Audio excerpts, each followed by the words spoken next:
What's up, fam? Hope everybody's doing fantastic out there. Today, we are taking a look at a pretty cool budget banger from CountyComm. Comes in the plastic tube, wrapped in some butcher paper. But this is a really surprising little, just again, budget banger. This is a knife that I was not expecting to be as good. There's a few things that really need to be addressed on it, and we'll touch on that here in just a few moments.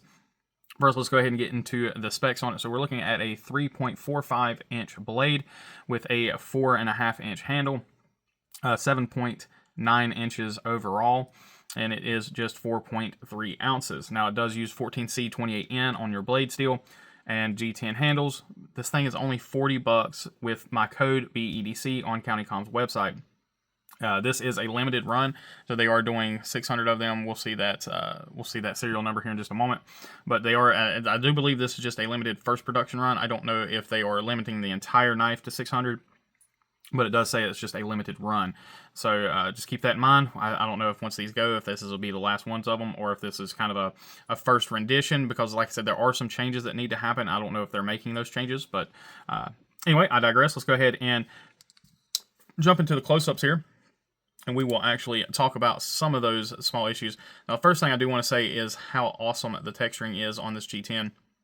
That was the first thing that I noticed, is that when you put this thing in the hand, it's got a ton of grip. It's not super aggressive by any means, but I mean, you can see there it's grippy. I mean, you can see the little flakes of my thumb there on it, but a really awesome job on the milling here on the G10, the texturing on the G10. It is slightly contoured and chamfered.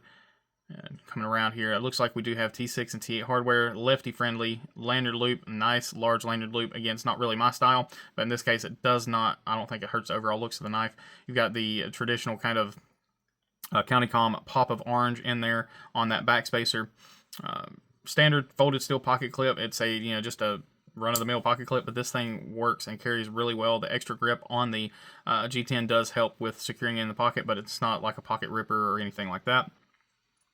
Coming around here, we do have a single tooled pivot, but I will say this pivot is not captured.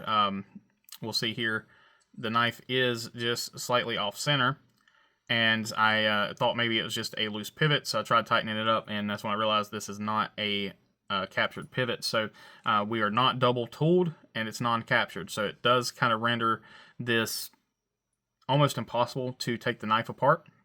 Now, I apologize, I just have not had time to reach out to my contacts at CountyComm just to see if this is something that they're changing or what, but certainly something that does need attention in my opinion. Even at the $40 price point, I would like to be able to service the knife. At this point, I cannot do that. That may very well be a deal breaker to a lot of folks. I get that. Quite honestly, at this price point, I don't think I'll really need to worry about it too much, but just so you guys are aware of what you got here. Now, the flipper is fantastic. Very well placed. Awesome jimping. I mean, just really well done there on the flipper. Thumb studs are really nice as well. They are removable thumb studs. Personally, this knife could be a thumb stud only knife and work exceptionally well. The thumb stud placement and, again, the functionality of the thumb studs are really done well. We have a... I'm gonna say clip point maybe. Got a little bit of a swedge there on the top. This is a Maratac branded knife. There you have the 14C28N, and this is number 444 of that 600. Sharpening is done really well. I have no issues with that. It's nice and sharp out of the box. Fairly, I can't say fairly thin behind the edge, but it is thin enough behind the edge that it is pretty slicey. It's a 3/4 height flat grind, so again, no real issues there at all. Again, thumb studs are done really well. Plunge grind is decent, not great, but I've seen worse for sure. You can see there it does come off pretty quick, but then it has a slow slope that does end right. You can see right there in that reflection in the light. It ends right at the edge. So you are going to be able to get maybe 1 or 2 sharpenings out of this, and then you'll start seeing a little bit of a smile, but not a huge ordeal. Tip, I believe there is a slight off grind on the tip. Let's look at that really quickly here. See if we can see that in the camera here. Well, when we look at it from the top down there, it actually looks spot on. So I'll say that that's okay. Lockup is really nice, no problems there.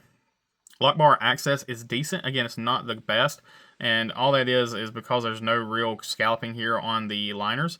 We got a little bit of scalloping here on the lock bar, but I mean, you can get in there. I mean, it's not really an issue getting in there. It could be slightly better with just a little bit of scalloping here on the inside, and then again here, you know, maybe a little bit more on the lock bar. I find myself coming in further down right here because there's a little bit more of a cutout here. So I find myself coming down right down through here to get to that lock bar and getting really good access there. But again, not terrible lock bar access by any means. All right, now the knife itself is absolutely phenomenal. You know, for me, if the biggest thing that I have to overlook on this knife is the captive pivot. Yeah, I really do, you know, part of my hobby putter, part of my knife collecting journey and everything is the maintenance of the knives. So having that ability to take the knife apart easily is a major thing for me. But again, at the same time, I can kind of overlook it just for the simple fact that, I mean, in a normal scenario, I don't have to take my knife apart. So, you know, most of the time it's just a want thing just to take it apart, clean it up. Now with this knife, this is going to be more of a heavy use knife, being it is a, you know, a budget knife, so it would see more use.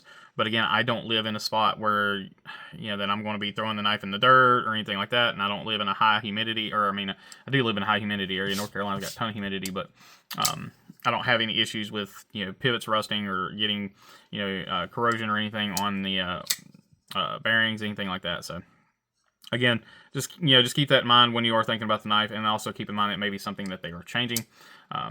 If they do change it, hopefully, you know, maybe I'll get another one and we'll revisit the knife. But action is absolutely phenomenal. I mean, it really, really is. And lockup is good, so I have no issues with that. So the pivot isn't like super loose or anything. I just think it just needs slightly tightened up just to get that blade lined up. But I mean, it has a really nice kind of hydraulic shut. A little bit of shake there to get it to finally go through, but I mean, just, yeah, really nice. Like I said, thumb stud action for me is where it's at on this knife. The flipper is good. Like I said, it's really, really well placed and great jimping. Detent's perfect. I mean, I don't think I can fail this knife. Let's see if I can fail it. Yeah, I don't think I can fail it with the flipper. Yeah, I don't believe that it's possible to fail the knife. Reverse flick is great because, again, the thumb stud location is perfect. It's got one of those really nice sets of thumb studs where you can even come through with your nail right here and flick it out really nicely, which kind of adds to that fidgety factor again. Ergonomics, again, perfect. It really is. It's a great size knife for my hands. Again, right in that, you know, just slightly over 7.5 inches. You know, between 7.5 and 8 inches. Anything, honestly, between 7 and 8. Pocket clip, you feel it in certain grips or when you really squeeze down, but I don't foresee that being too much of an issue. Jimping on the back of the blade is very functional. Not too aggressive, but just enough to where you do have some nice traction there. Blade shape is a good one. You got plenty of belly here. You got a nice strong tip. What really gets me on this knife, what really, you know, stood out for me on this knife was the texturing on the G10. That was the first thing I noticed when I pulled it out of the bag, or out of the box. I was like, wow, that's was really unexpected. And it just feels well built, feels solid, you know, very reminiscent of, you know, kind of any of the big knives, you know, big brand knives out there, you know, your Kaisers, your CGRBs, CVVs, whatever. It's in that same wheelhouse. And for $40 and getting 14C, it's, yeah, that's a really, really, really well done knife.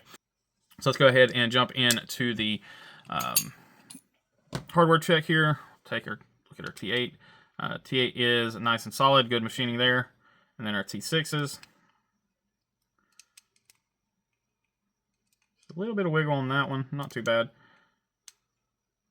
little bit of wiggle there. Pretty much getting the same thing all the way around the board on the T6s. Just a slight bit of wiggle. That one was actually really well done. Yeah, just a slight bit of wiggle on those. And the thumb studs, we got a little bit more wiggle on that. Check this one over here, a little bit more on there. Let me make sure that's not. Yeah, it's not. So, yeah, just a little bit of a wiggle, a little bit more than what I would consider normal on the thumb studs, but that's not really, again, not something that we're really going to be messing with too much. Let's get into some size comparisons here, and we will get this video over with for you guys, let y'all get on with your day. Oh, look, I have a visitor. It's summertime in North Carolina, i.e. the fruit flies are out. Got the penguin. Really, go on, get. And the pyrite. It's going to be kind of right in that sweet spot along the rest of the knives in the collection here. is your drop bear. Of course, your Militaw is going to be a pretty similar size.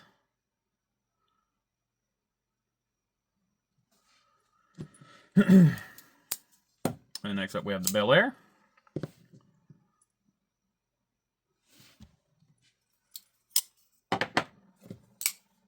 And then the Malibu.